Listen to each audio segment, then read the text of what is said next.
क्रांती news, आवाज सर्वसामान्य। कसारा महाराष्ट्र क्रांती news impact. बेकायदेशीर दारूभट्टीवर अखेर पोलिसांची कारवाई, भट्टी पेटवून केली दारू नष्ट। कसारा विभागातील तलाव परिसरात बेकायदेशीरपणे सुरू असलेल्या दारूभट्ट्यांविषयी महाराष्ट्र क्रांती न्यूजने नागरिकांच्या तक्रारीनुसार उघड केलेल्या धक्कादायक बातमीची तात्काळ दखल घेत कसारा पोलीस स्टेशनने त्वरित कारवाई केली आहे।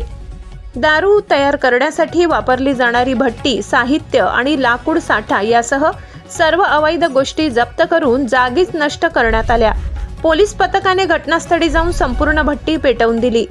ही कारवाई केवळ महाराष्ट्र क्रांती न्यूजचे पत्रकार सगीर शेख यांनी समाजहितासाठी लावलेल्या आवाजामुळे शक्य झाली। अनेक वर्षांपासून स्थानिक नागरिक आरोग्याच्या दृष्टीने त्रस्त होते। तलावात विषारी घटक मिसळल्यामुळे पाण्याचा गंभीर प्रश्न निर्माण झाला होता। ही बातमी प्रसिद्ध झाल्यानंतर गावकरी, सामाजिक कार्यकर्ते आणि स्थानिक प्रशासनातील काही सुजाण अधिकारी एकत्र येऊन तातडीने पावले उचलली। पोलिसांची ही कारवाई केवळ दारूभट्टी विरुद्ध नव्हे तर भ्रष्ट आणि दुर्लक्ष करणाऱ्या व्यवस्थेविरुद्धचा एक संदेश ठरतो।